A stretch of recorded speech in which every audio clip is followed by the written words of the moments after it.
Got questions about the Brazos, no more unknowns. Ever wonder where that water comes from or where it goes? We're unpacking the Brazos River.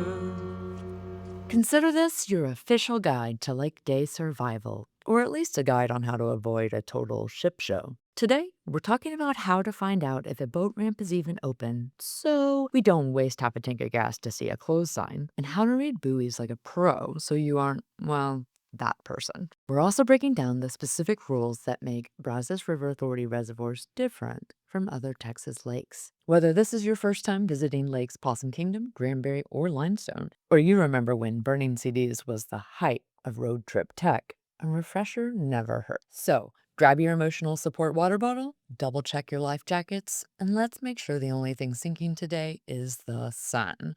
I'm Charlie Shugart, and this is Unpacking the Brazos River. Making a triumphant return to the mic is Diane Davis, Possum Kingdom Lake's Reservoir Programs Coordinator, who graciously made the 3-hour trek down to BRA's Waco office to join us on the pod today. What is happening? How is the traffic? Good morning. It was a wonderful trip. Beautiful weather and didn't have any trouble with any traffic. Honestly, arriving with a smile after that trek is a total flex. Let's get into the fun stuff. Joining us for the first time is Carlos Sanchez, a lake ranger at Lake Granbury, and Wayne Goldwater, the lake ranger sergeant at Lake Limestone. Welcome to the pod, you guys. Thank you. Thank you. Thank you for having us. So this is both of y'all's first time on the podcast. So tell everybody a little bit about your history with the organization. I've been with the BRA for 5 years. I'm at Lake Granbury. And yeah, just patrolling the parks that we have and the waterways. Appreciate it, Carlos. I'm glad you're here. I'm Wayne. Been with Lake Limestone for 3 years. I'm one of 3 lake rangers that are stationed out there. Awesome. Well, I appreciate you guys making time to come in and talk today. Okay, so Lakes Possum Kingdom, Granbury, and Limestone are BRA water supply reservoirs. They are there making sure a whole lot of people stay hydrated. But they've got this great secondary benefit of providing recreational opportunities. With that in mind, I've got my boat, or I planned on renting a watercraft at one of these lakes. Let's go around the table. Where can I launch? I always encourage all boaters to research their waterways and their lakes that they're going to be visiting. Specifically, each lake is different, but specifically at Lake Granbury, BRA has 4 parks that each have a boat ramp. Those boat ramps are maintained and are accessible for both small boats and large boats. They're lit for the most part in the park, and they're open 24 hours, and there's no fee to use them. Nice. Okay. So the 4 parks that we have is De Cordova Dam Park, and we have Thorpe Springs, we have Hunter Park, and Rough Creek. Okay, great. And what about Limestone? Well, we have 2 parks that are maintained by the Brazos River Authority. We do numbers, so it's Park 5 and Park 1. They both have boat ramps. Park 1 is a day use only, but Park 5, you have permitted camping there. And then we have 2 county parks that are on the north end of the lake, Park 2 and Park 3. And we also have, and they have boat ramps, and we have a couple of marinas on the lake also. So at Possum Kingdom Lake, we have 7 boat ramps available. Sandy Beach, South D&D, North D&D, the West Side boat ramp, Scenic boat ramp, Bug Beach, and also Public boat ramp. They're all free of charge. If anyone wants the deets on what else these parks offer besides boat ramps, you can go to our website, brazos.org, and under About Us and Reservoirs, each lake has its own section dedicated to public use areas. And so it'll tell you things like if that park has got a courtesy dock, fishing pier, swim area, restroom, showers, camping, and so on and so on and so on and so on. So you can figure out where exactly you would like to launch from. Do I need any specific permit if I wanted to take my boat out on our reservoirs? Just like any other state waterway, you got to make sure that you have your registration, your TX numbers, everything that you would need to legally operate a vessel out on state waters. Yeah. Okay. So we don't have BRA specific. No BRA permit or anything else. I guess the one permit that the state requires if you're born after a certain date, which I believe is 1993, you have to have boater's ed. So the typical boating requirements that are needed at all the different Texas lakes, just here as well. Okay. Is there somewhere I can go to double check that the boat ramps are open before I drive out and spend half my Saturday on the road? You can go onto our website, find the boat ramp button, and check there. Also, if you have any other questions about the boat ramps, you can call our office in Grayford. What's a good number for your office? It's 940-779-2321. We actually currently have a boat ramp that's down right now because the water's low. So it's on the website. You can also visit the main office and we can tell you also. So everybody's got Facebook, everybody uses social media. That's an easy access point that we have any alerts. We'll always, if we close a park down, for example, if we have an event or something that the park has to be closed, it'll be listed on the Facebook page. But if by chance you feel like speaking to a human being, you can call the office Monday through Friday, normal business hours at 817-573-3212. Is there a good number for Limestone?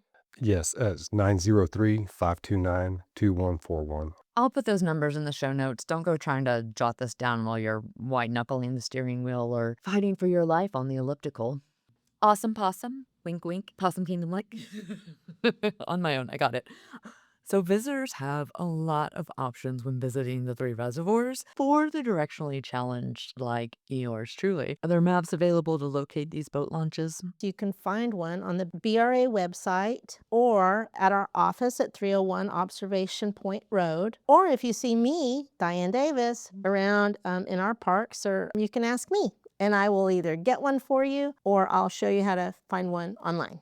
We do have a couple locations, such as the marinas and the one lone gas station that's out there. We'll supply some maps over there because that's usually where people fill up before they hit the lake. So we'll put some Smart. maps over there for them. Yeah. People are using them. Yeah. We do see that. They call and requesting more maps all the time. So it's a good thing. Okay, so I recently went paddleboarding on Lady Bird Lake in Austin, which, yes, is outside the Brazos River Basin, but that lake prohibits gas-powered or electric motor vehicles on it except with the city's permission. So do the 3 BRA reservoirs have any restrictions when it comes to watercrafts? Obviously, you have your Water Safety Act that has to be observed as far as and state laws that dictate what type of vessel can be used at what time and what equipment is required upon each vessel according to their use. So as far as a restriction, we have from kayaks to wakeboard boats and everything in between, jet skis, personal watercraft that are free to use and enjoy Lake Granbury with. Yeah.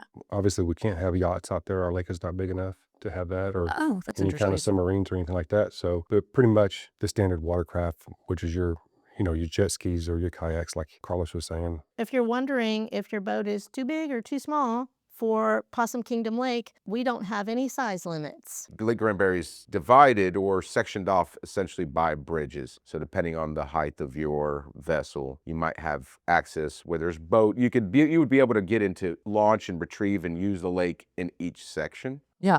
So you would have a bridge that would stop, interfere, or dissect the lake into sections. Right. Yeah. And I imagine what that height is varies based on the lake level. Well, it varies on lake level, and each bridge is a little bit, there's not a standardized clearance for those bridges. Okay. Right. If I'm prepping my boat to take it out, what are supplies that I absolutely have to have when I go out on a BRA reservoir?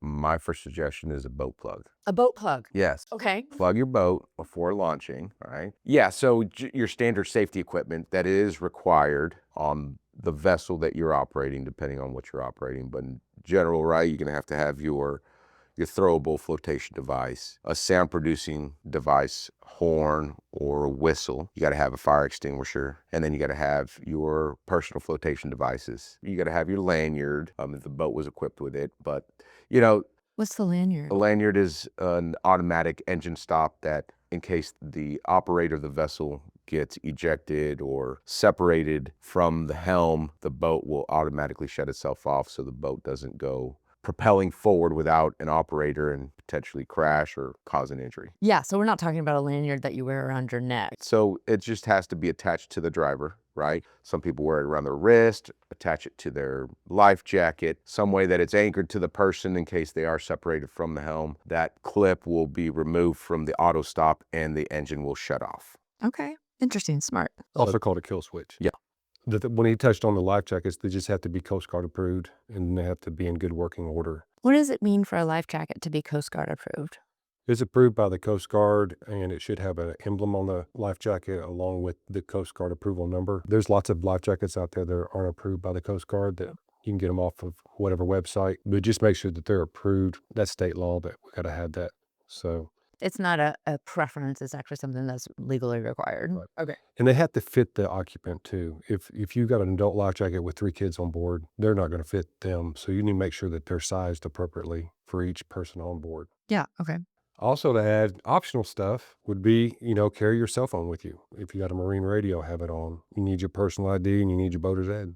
Those are some other things that you need to have on there. The boater's ed card, is that physical or is that something you can have on your phone? We accept it as taking a picture with your phone. Okay. And I mean, if we had to look it up, we do have the means to look it up through Parks and Wildlife, but most time we need you to. You're supposed to carry it. Yeah. Correct. Okay. Correct. Like a driver's license out on the water. Okay. Yeah. Show proof that you have it. I always advise both the fishermen and the people that require having a boater's ed certificate to go ahead and snap a picture. Those cards get lost, end up at the bottom of the tackle box, they end up leaving them in someone else's vessel. So as long as you take a picture of it, a digital copy of it, Look, I am just a bundle of nerves and iced coffee held together by dry shampoo. I'd have to take a photo. plus everybody's got their phone on them. Right. Yes. So to obtain a boater's education certification, certain requirements must be met based on your birth date and the type of vessel you're operating. So what you can do to obtain one, you must complete an approved course if you were born on or after September 1st, 1993, and will be operating a motorboat with more than 15 horsepower, a personal watercraft, or a sailboat over 14 feet. After passing the course, you will receive a certification card. Not only will taking this course make you a safer and better, more informed boater, but when you're on the water, law enforcement can and will stop you to do a water safety check. They'll check for your boater's ed. They'll check to make sure that you have your ID. Also, they'll check for those items that we talked about earlier, that you have all those safety items, and answer any questions that you have. But make sure you have those because you could receive a citation if you don't have all of those items that you need. Yeah, we don't want that. That would put a damper on the day. Yes. One of the safety concerns when you're out on a vessel on the water is making sure that before you pull away from the dock, make sure that your battery is in good condition and that you have enough fuel for the trip that you plan. Be prepared. Check your drain plug, remove tie-down straps, load your boat with gear, food, and check that you have all your safety equipment prior to entering the ramp line. In Texas, all children under 13 years old must wear a U.S. Coast Guard approved life jacket while in or on boats under 26 feet in length, including canoes, kayaks, and paddlecraft when the vessel is underway, not anchored, moored, or aground, but underway. Go ahead and get the forecast before you go out on the lake. Keep it updated on your phone. Good rule of thumb is always let someone know when you're going to go out and when you're going to come back, just in case you don't show up when you're supposed to. We found helpful if we're pinging phones for someone who's lost is make sure your GPS is on your phone, Oh, smart. just in case you don't know where you're at. Because we'll get a lot of calls and we're like, we're at so-and-so. We see this, we see that, but we're trying to think, well, okay, where would they might be? And we can sometimes ping their phone in an emergency circumstance, to try to find out exactly where they're at. Yeah. So, especially if they're taking on water or what have you. So, If somebody is in a situation like that where they're calling and they're trying to tell you where they're located, what's the best thing for them to identify, I guess, when they call, or what should they be paying attention to? I guess the main thing is just landmarks. If you say, we can see power lines that are running across the lake, well, that's 2 options. Either it's the middle of the lake or it's up in one of the creeks, and then we can kind of go from there. Know what type of boat you have. We don't really rent boats on our lake. I think y'all may have some rentals. there's some. So just know what kind of boat you're operating, what color and everything else. So that kind of helps out Yeah. if you're stranded or what have you on the lake. The fact that you're reiterating it's important to know what type of watercraft you're on and other identifying characteristic tells me that this has been an issue before. Lake Granbury is a little bit complicated because it does snake back and forth, changes direction like the natural river does, right? And so you can get turned around really easy. So my advice to everybody is to always keep track of what buoy you're at. Between 1 and 100, there's a lot of buoys. But if we have a general gap, that also helps the lake rangers respond faster simply for the fact that we have 2 boathouses. So we have one at the south and one mid-lake. So then we know the quickest way to be able to render aid. Right. Okay. Yeah. Pay attention to your surroundings. Don't get distracted on know where you are at all times in case you need to call for help. Yeah. Yeah. Nobody goes out for the day expecting there to be an emergency. So But it happens. it happens. Yeah. If you do have a crash or somebody else is in need of police, fire, or EMS, you can also call 911. You don't need those phone numbers for Palo Pinto. Just make sure you know your location and what your need is. Let's talk a little bit more about the boat ramps. It's busy. It's hot. Everybody's watching. What are the unwritten rules for being a good neighbor when entering or exiting a boat ramp? So I don't end up as a what not to do example on the local Facebook group. Yeah, for sure. I mean, there's YouTube channels that show boat ramp endeavors. Oh no. And so those are entertaining to watch. But yeah, the complications of frustration start to build when people, leave their trailer and truck on the boat ramp, clogging up the boat during busy hours, right? People want to launch and get in and out. And sometimes it's unavoidable because if you're out by yourself, somebody's got to drive the boat, somebody's going to have to drive the truck. But, messing around with mechanical stuff on the boat ramp when someone else can be launching is a no-go. So pull over to the side somewhere. Get everything ready to be able to launch the boat in when you're using the boat ramp. There's plenty of space that you can do your boat prep and everything else off of the boat ramp. When you hit that boat ramp, be ready to enter the water. Yeah, with your boat plug in. With your boat plug. This must be a common problem. Yes, for you to it mention happens it a lot. again. Yes. It's unfortunate. I must confess, it's happened to me too. But you forget it once, you'll never forget it again. Yeah. For people not to forget it that first time is why I repeat it. Yeah. Our lakes are a little different. We have a lot of single ramps, so being courteous to others and make sure you're prepared to launch your boat and get it out of the way so the next person can go launch is appreciated. And we do have tournaments, so you might get to the boat ramp and you'll see that all the parking spots are taken, but you can filter a lot of boats being launched and retrieved safely and efficiently as long as everybody's ready. Okay, so basically, if you're still putting on sunscreen while your boat is on the ramp, you're the villain here. Okay, so we've successfully left the boat ramp without making an embarrassment, and we've been a good neighbor to everyone else who's there waiting to enter or exit. Now that I've finally made it on the water, talk to me more about these buoys. Like, how do I know where I'm allowed to go, or if I'm about to accidentally zoom through a speed limit? Give me the one-on-one on all those navigational vibes so I stay in my lane. There's no laws directing directional path on either side of the buoy. The only regulation as far as navigation is just going to be observing the type of buoy that you're around. Always see if there's any updates, anything posted on our Facebook page of any new hazards or obstructions or any change, even just water levels. Some people are unaware. As the water levels fluctuate, new hazards begin to appear. So as the water goes down, hazards that were out of reach or in danger of, causing damage to propellers or outdrives suddenly start to become in play. And that's true even all the way down to even more extreme lower levels. So always research the level that your lake is at. See if there's any alerts as far as algae blooms or anything potential that might be out there that one should be aware of. For everyone who's not familiar with this, why, when the lake level drops, why are there hazards under the water? Why are those there? Lake Granbury specifically, during the construction, it filled in faster than anticipated. So not everything was cleared out, and some of those pre-existing trees and stumps and things like that still remain there today.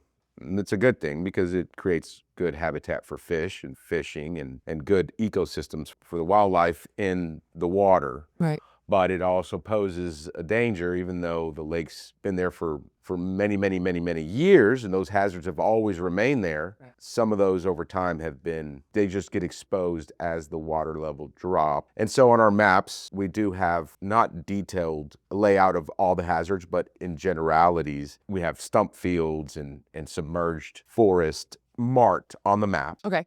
And if you're not familiar with how to access the lake level or how low it is, you can go to our website, brazos.org. Scroll about halfway down the main page, and there's a section called Current Reservoir Levels. And there you can see not only ours, but some of the Corps of Engineers' lakes and how low or full they are. You can also go to brazosbasinnow.org. That's another site of ours that will help you see the reservoir elevation or drawdown. And you can click on that and select the lake that you're interested in and select one of the green buttons on that lake. And it'll even tell you like the fluctuation of what's happening on the lake level. So if it's going up or going down. And there's a whole lot of other information on that website that's really cool, but that's a pod for another day. Granbury, we have buoys that go from marked starting at the dam at buoy number 1, they're navigation buoys, all the way up, marking a safe passage through the channel, free of stumps, all the way to 108, which is at the mouth of the river. Okay. So your best bet if you're on the water is to stay near those centerline buoys. Correct. What do the centerline buoys look like? So as long as they're marked with numbers, that's going to be the center line buoy. So those are distinct from your no-wake buoys, right? These buoys are identified both daytime and nighttime navigation with a white blinking light on top. Oh. They're numbered, and the no-wake buoys are going to be identified because they say no wake on them. And they do not have a light on them. Then our hazard or our restricted area buoys have an amber light on those, and they're generally a little bit bigger. So as long as you stay to the centerline buoys, you'd be able to travel upriver safely. Yeah, and we're going to come back to the no-wake buoys here in a little bit, but I think it's one of those messages that we try and reinforce to remind people of is that this was both of these, all three of these reservoirs that the BRA owns and operate were built to be water supply reservoirs. And so they're not natural lakes that, are like a swimming pool where there's nothing underneath the surface of the water. There was a world that existed before the river was dammed up to create these important assets. So everybody has drinking water. And not all lakes have centerline buoys for navigation, right? So I believe in Lake Limestone, y'all don't have any, right? We have no navigational buoys. We have swimming area, restricted, and no wake. Those are our 3. The lake has no wake zones, hazard buoys, end of buoy buoys, and numbered centerline buoys. Also restricted area buoys. Be familiar with what these buoys look like. They can keep you out of danger and also keep you in the center of the lake, which is the deepest part. At Possum Kingdom Lake, looking at the centerline buoys, they each have a number, and those numbers coincide with the numbers that are on the map. So if something were to happen and you need assistance, when you call Palo Pinto Sheriff's Office to get a deputy to come out or a game warden to come out, you can let them know what number buoy you're at, and they can easily come to you and not have to search for you on the lake. Yeah, because Possum Kingdom's a big lake. Yes, ma'am. Do you know roughly how long it takes to get from one end to the other? I've done it many times. Yeah. Part of my job is to do the buoy inspection, and that's every month, roughly, or more if we're having any other issues with buoys. We're talking probably an hour and a half. Okay, so one thing all 3 BRA reservoirs has is a regulation that's different to other lakes throughout the state. And this affects how close you can come to other things. So tell me about that. BRA regulations some of them are across the board for every reservoir. One that's very important is the 100-foot rule. You need to stay 100 foot from all other watercraft, 100 foot from docks, the bank. It'll keep you safe, other boaters safe. The point is that you have time to react with other boaters. Also, you're not going to create a wake on docks or the land to cause erosion. And this is a really important regulation to know before you get out on the water because this isn't identified by buoys. You can't exactly put buoys along the entire shoreline of the lake. I guess you could, but nobody wants that, right? How does the wake exactly affect the docks?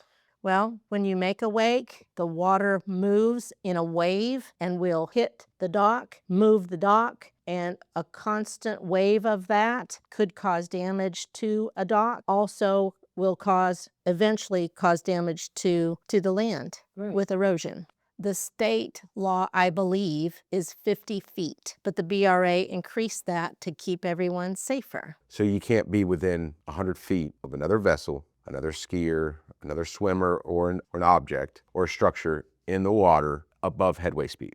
What's headway speed? Headway speed is anything beyond the speed necessary to maintain your direction, similar to what like a no-wake zone would be. So headway speed is just enough propulsion to maintain your direction of travel. So anything above headway speed, you have to be 100 feet apart from each other.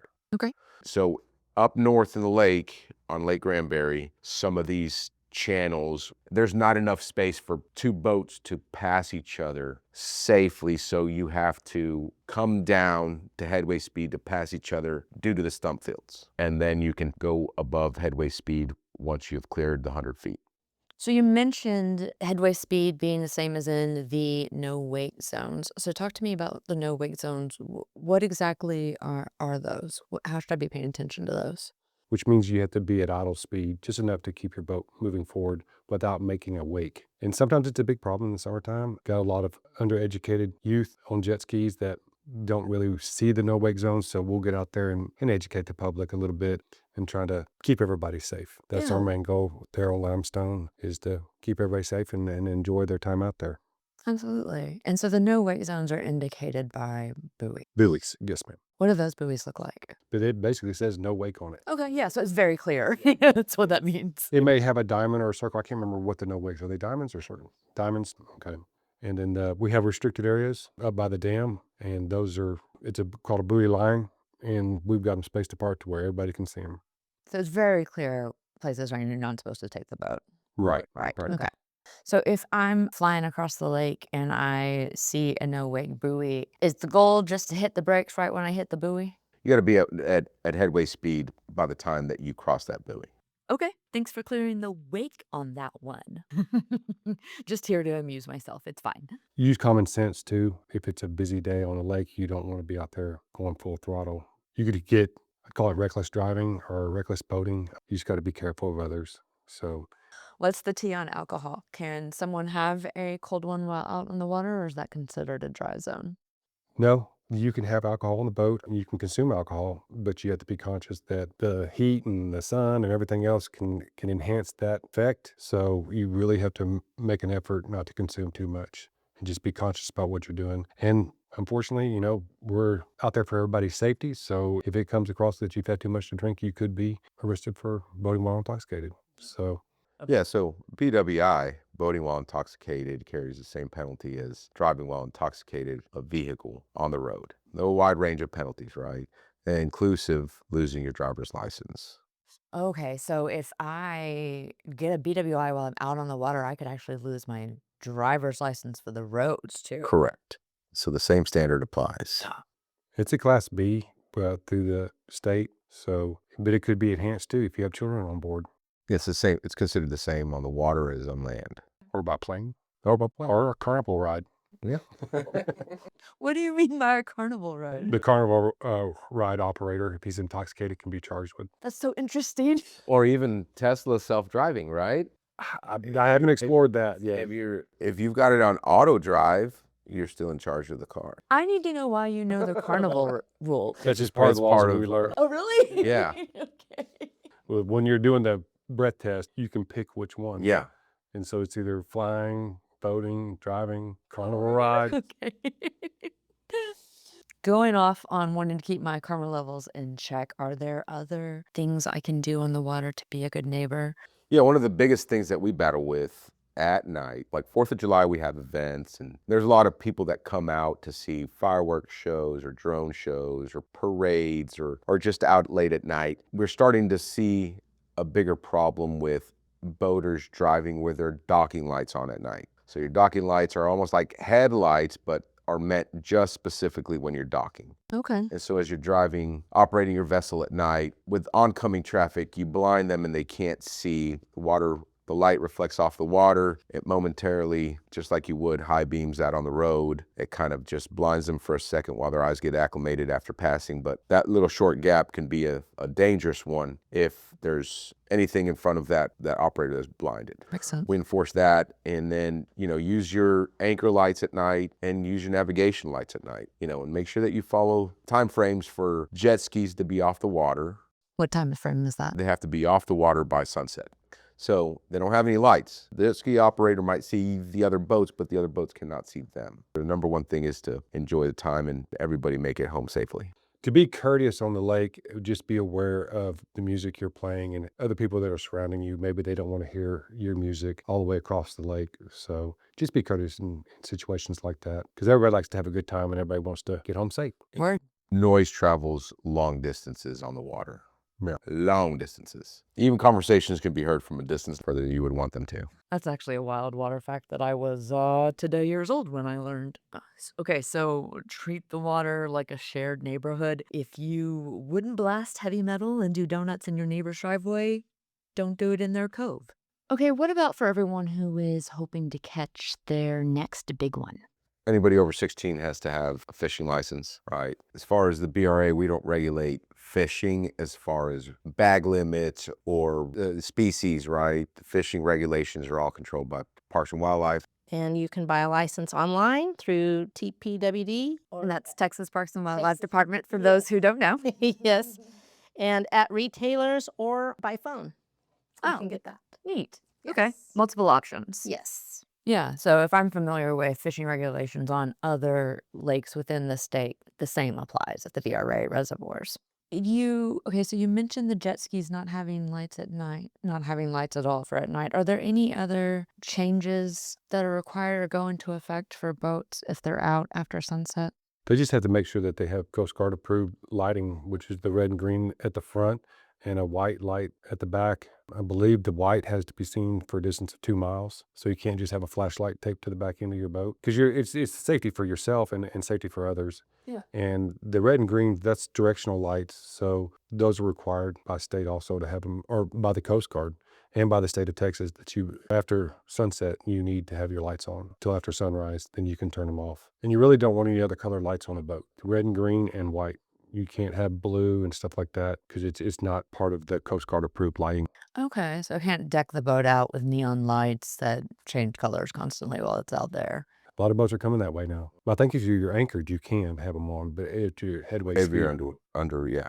yeah, you cannot have those other lights on. And we've stopped many that don't even know how to turn them off. So they may be blue, but that signifies, law enforcement or emergency personnel and stuff like that. So, and of course, green that they use for fishing too at night. As long as you're anchored up, you're fine with that to have it on. Yeah, like you said, most of that stuff is coming OEM from the manufacturers of these vessels with those lights, rope lights, or particularly like your pontoon boats.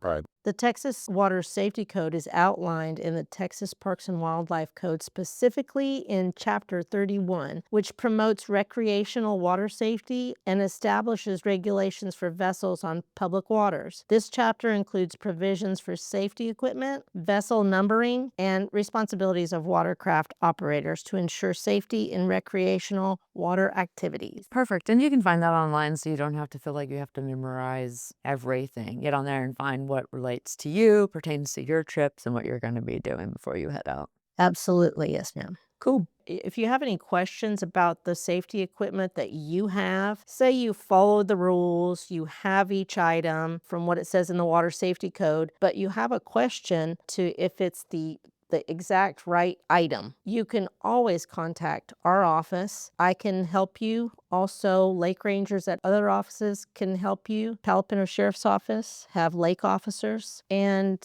you could request to speak with a game warden as well about that to make sure that you have the right item. It can be confusing if you're just reading words and you may not be sure if you have the right item.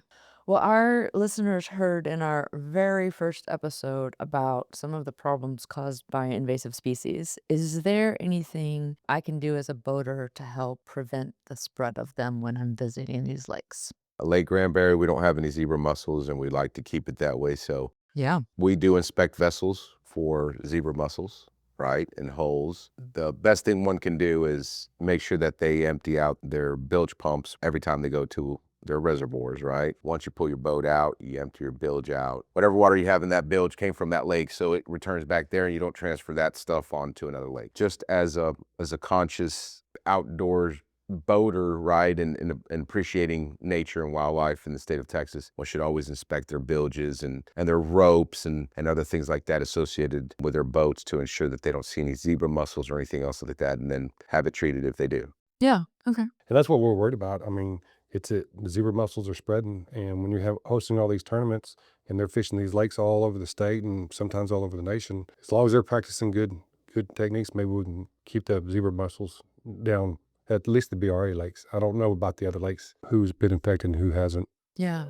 I think we're really lucky. All three of the BRA reservoirs don't have zebra mussels, so we appreciate everyone taking the time to clean, drain, and dry their watercraft before entering and leaving. Okay, so we briefly touched on this earlier, that if there is an issue while I'm out on the water, I want to be paying attention to landmarks and buoy numbers if I need to call. So if my engine quits or if I hit a stump, do I call a tow truck for boats, or do I immediately call the lake office, or is there a 911 for the water? If you are in an accident on the water or there's an emergency on our lake, you can call the Palapino Sheriff's Office and they can dispatch a deputy or a game warden to come assist you. The phone number for Palapino Sheriff's Office, if anybody needs that, if you're at Possum Kingdom Lake, you call 940-659-2085. And I imagine that's a good thing to program into your phone now, because service can be spotty sometimes. Absolutely. If you are going to Possum Kingdom Lake, you're going to need to know Palapino Sheriff's Office phone number. The greater part of the lake and land is in Palapino County. We have a small area that is in Stevens County. Put Stevens County Sheriff's Office number in there as well. Sometimes when you're on the water, you're not sure when you're changing counties. Oh, yeah. So the phone number that you would call for Stevens County Sheriff's Office would be 254-559-2211. On Lake Limestone, if they do call 911, it's routed to the Sheriff's Department of Limestone County, and they'll notify us through their dispatch. They can also, if we're over an 8 to 5, they can call the office if they broke down. And we do have approximately 5 game wardens that patrol the lake too, so they may route calls to us also, because people will call the game warden for help. If they're available, they'll help, or we'll go over there, one or the other, and try to assess the situation and try to help them get back to shore. Yeah. So Likewise, our system is similar in our county. We're in Hood County, 911. There's an emergency, you can call 911. Dispatch will dispatch us to that location, but that's going to be the key point, is understanding and finding out where you're at. So the first question the dispatch will ask if anybody needs any medical attention, and the second important part is, Where are you? where's your location? Right. So the only time that we respond to Lake Granbury to tow anybody is in case of this emergency. If you're sinking or there's an emergency out there. Besides that, there's a local tow company that tows vessels out on the water.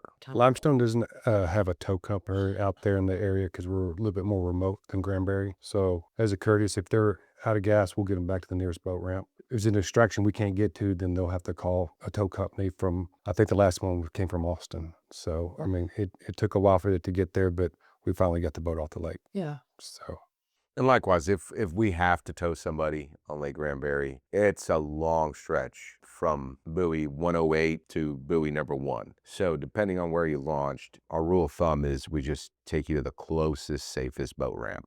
Yeah. I imagine, especially when it gets like holiday weekends, spring break, summers, if you've got a whole bunch of boats on Correct. you can't be towing all day. No. A lot of other things you have to focus on. And also our buoy 108 marks the end of the lake, and you still can go more miles upriver. So a lot of people do break down 2 or 3 miles upriver, but they launch from buoy 1, Right. and it's 2.5 hour tow. Can't do that. Yeah. Right? So we'll take you to the closest boat ramp if we have to tow. But for the last 3 years, there's been a tow company that does the tows outside of non-emergencies. That, or have a couple of numbers of some friends in the area that. A lot of other boaters understand that boating comes with breaking down. Everybody's experienced it as a boat owner. So you'll find that a lot of people, it's a close community that they will help each other out. Well, we've covered a lot of ground today. What did we miss? What do you want to make sure that boaters know, people who are going out onto our lake to enjoy different watercrafts, are aware of or prepared for or need to do in order to have a successful day out on the water? I think the most important thing is safety's first, right? I mean, everybody's out there. The lake is a little bit different than road, right? So when you're on the road, a lot of people are forced to navigate or drive to locations on the water. It's a recreational thing, right? So everybody wants to enjoy recreational times safely, and our main mission is to make sure that everybody gets home safely.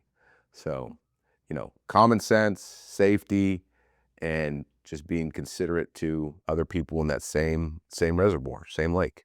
Really keep an eye on the weather because it's constantly changing, and that's where we get a lot of calls because they get stuck in a storm that they didn't either think it was coming in later or didn't even realize it was coming at all. So, and just always letting someone know if you're out on the lake and when you're going to be back.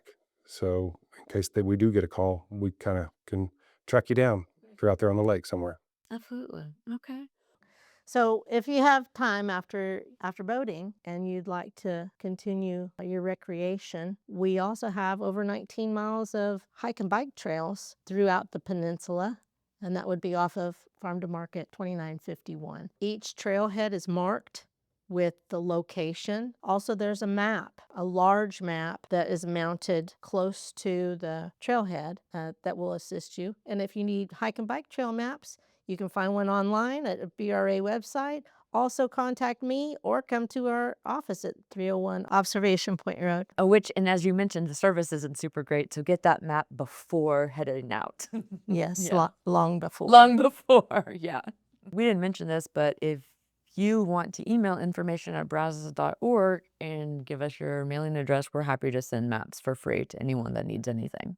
Do you have a particular trail that's your favorite? Every single one. I love that answer. My favorite hike is every single hike I get to take.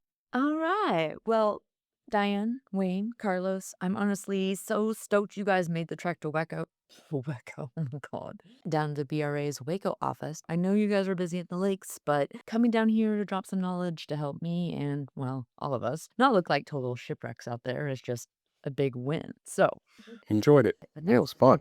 we all just want everyone hitting the water to actually know what they're doing so they can just vibe and enjoy the reservoir without any drama. Okay, so for everyone listening, if you've still got questions, don't hesitate to reach out.